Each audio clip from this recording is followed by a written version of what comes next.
গোটা ক্রিকেট জগতে এখন একটাই প্রশ্ন, কোটি টাকার প্রশ্ন ভাই, কোটি টাকার প্রশ্ন। গোটা ক্রিকেট জগতে এখন একটা প্রশ্নই ঘোরাফেরা করছে। গোটা ক্রিকেটবাসীদের মধ্যে এখন একটা চিন্তায় চলছে, মানে হালকা একটু টেনশনের মহল আছে ভাই। তারা এখন একটা জিনিস নিয়েই ব্যস্ত আছে, একটা জিনিসই মাথা ঘামাচ্ছে। সেটা আর কিছুই নয় ভাই, সেই আগের ব্যাপারটাই যে ভৈভব কি আজকে খেলবে।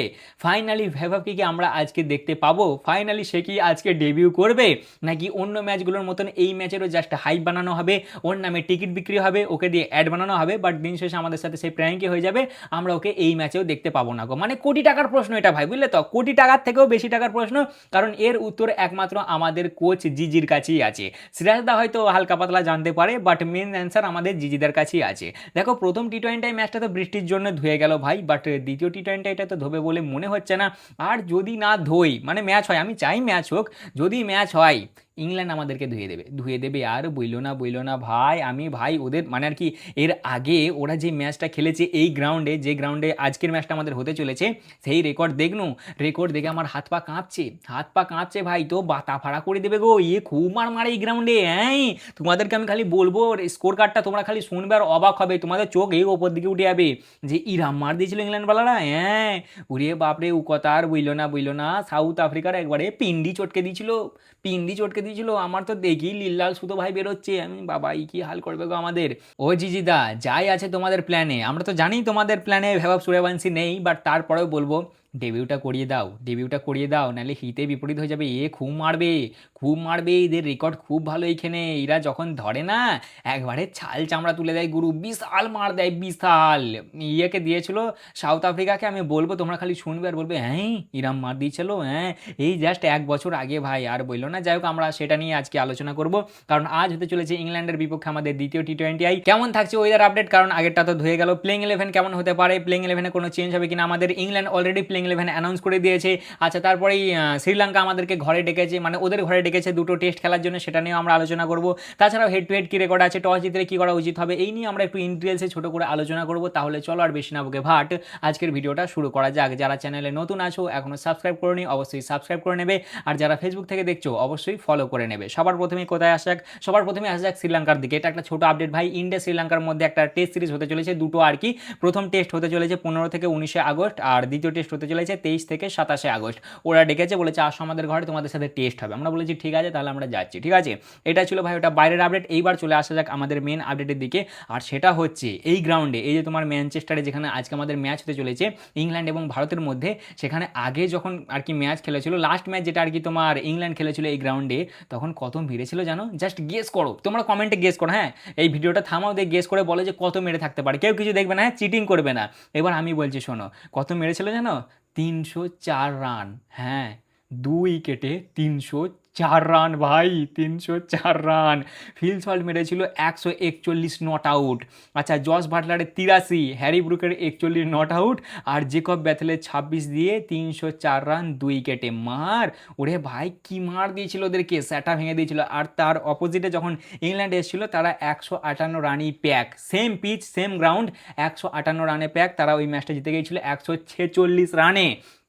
আর তারা আবার আজকে আসছে ওই গ্রাউন্ডেই খেলতে আমাদের বিপক্ষে। ওই জন্যই তো বললাম ডেবিউটা করিয়ে দাও, বুঝলে তো, ডেবিউটা করিয়ে দাও। মনে হয় না ভাই করাবে বলে, মানে মনে হয় না, বুঝলে তো। এই আমাদের প্রেস কনফারেন্সে এসেছিলো আমাদের বোলিং কোচ মর্নে মর্কেল, তাকে যখন জিজ্ঞাসা করা হয় ভাইভাবে ডেবিউ নিয়ে, তখন তিনি জানায় বিষয়টা চলুন ওকে খেলিয়ে দিই, বলার মতো অতটা সহজ বা সোজা নয়। ঠিক আছে, এটা আসলে এমন ক্রিকেটারদের, এটা আসলে এমন ক্রিকেটারদের পাশে দাঁড়ানোর বিষয় যারা বিশ্বকাপ জিতিয়েছে এবং কঠিন পরিস্থিতিতে খুব ভালো পারফরমেন্স করেছে। ঠিক আছে ভাই, তারপর সেখান থেকে দল গড়ে তোলা এবং এই পরিস্থিতিতে আমাদের টপ অর্ডারকে কিভাবে যতটা সম্ভব শক্তিশালী করা যায় তা দেখা, এটাই আমাদের আর কি বলেছে কোচ মর্নে মর্কেল। আমার মাথায় সেরকম ঢুকিনি, জাস্ট তিনি এটাই আগের মতনই ভাই, যেমন আমাদের শ্রেয়াদা বলেছিল, যেমন আমাদের ওই অ্যাসিস্ট্যান্ট কোচ বলেছিল, সেম তিনিও বলেছে যে ভাই বাবার ডেবিউ হচ্ছে না ভাই, ইনডাইরেক্টলি শুনে নাও, ভাই বাবার ডেবিউ হচ্ছে না। আর এটা দেখি আমার হালকা ফাটছে, হালকা ফাটছে ভাই। ওরা প্লেইং 11 অলরেডি অ্যানাউন্স করে দিয়েছে, ওরা জাস্ট দুটো চেঞ্জ করেছে। প্রথমে হচ্ছে তোমার লুক উডের জায়গায় নিয়ে এসছে জশ টাংকে, আর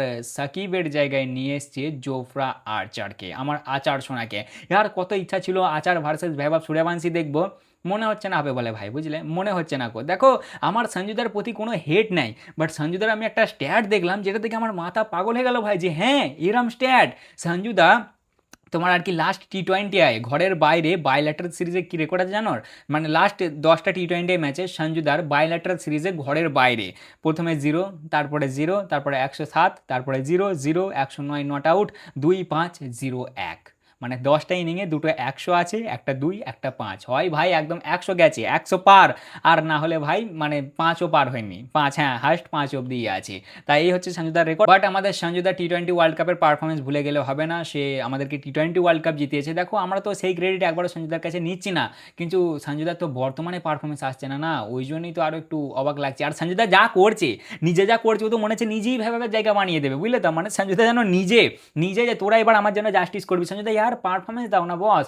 আমি কি বললাম আগের দিনই তোমাদেরকে, যে দিন শেষে যদি আমরা ম্যাচটা জিতে যাই তাহলে কেউ কোনো কোশ্চেনই করবে না, কেউ কিচ্ছু বলবে না। আমরা হেরে যাচ্ছি, আমাদের টিম প্রেসারে পড়ে যাচ্ছে, সেটা দেখে সবাই বলছে ভ্যাভাব কেন, ভ্যাভাব কেন, বুঝলে তো? যদি আমাদের সঞ্জুদা ভালো পারফরমেন্স দেয়, যদি অভিষেক ভালো পারফরমেন্স দেয়, তাহলে কেউ কেন চাইবে যে ইয়েকে নিয়ে আসো, ভ্যাভাবকে? বোঝো ব্যাপারটা, বুঝলে তো?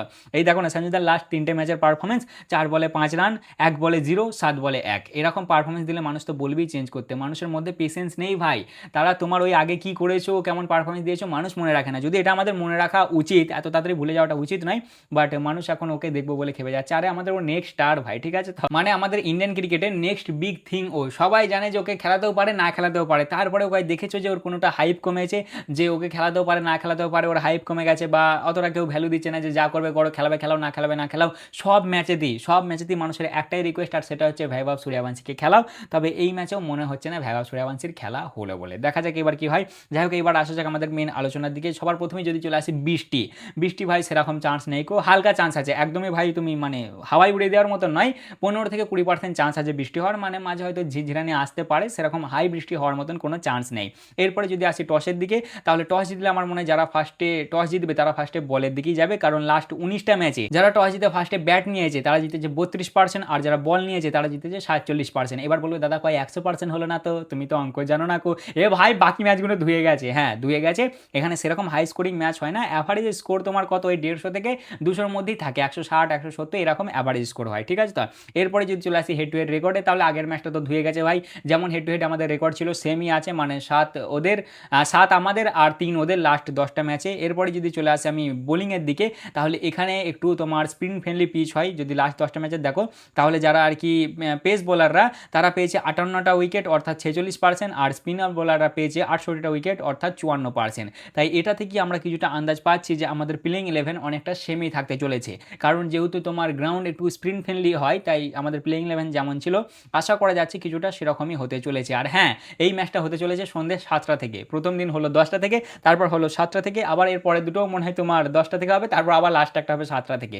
আজব লেভেলের টাইমিং এরা করেছে, বুঝলে তো? এবার যদি চলে আসে আমাদের প্লেইং 11-এর দিকে, তাহলে প্লেইং 11 আমি সেরকম কোনো চেঞ্জই দেখছি না, সেম টু সেম প্লেইং 11ই দেখছি ভাই। যেহেতু আগের ম্যাচটা হয়নি, তাই আমার মনে হচ্ছে না কোনো রকম আমরা কোনো চেঞ্জ দেখতে পাচ্ছি বলে। যদি কেউ ইনজার্ড না হয়ে যায়, ভেতরে কাউকে ইঞ্জুরি না হয়, তাহলে সেমই থাকবে। তবে এখানে এবার ম্যাটার চলে আসছে পারফরমেন্সের, বুঝলে তো? সবার প্রথমেই সঞ্জু এবং অভিষেক দা তো মোটামুটি টেনে দিচ্ছে ভাই, কিন্তু সঞ্জুদার দ্বারা হচ্ছে না। লাস্ট 3টে ম্যাচে 3টেতেই প্রপার একদম ভালোভাবে ফ্লপ হয়েছে সঞ্জুদা। এরপরে যদি চলে আসে অভিষেকের দিকে, অভিষেক ঠিক করছে, ঈশানদারও ওই মোটামুটি চলছে, সেরকম টপ লেভেলের আসেনি। ঈশানদা তো রান আউটই হয়ে যাচ্ছে খালি, একটা ম্যাচে 5 বলে 1, তারপরে 11 বলে 12 রান আউট, আর তারপরে 2 বলে 0 রান আউট, মানে ও রান আউট হয়ে বেচারি চলে যাচ্ছে। এরপরে 4 নম্বরে আমাদের সিরাজদা, আগের ম্যাচে সিরাজদা ভালো পারফরমেন্স দিয়েছিল, সে 47 বলে 68 রান বানিয়েছিল।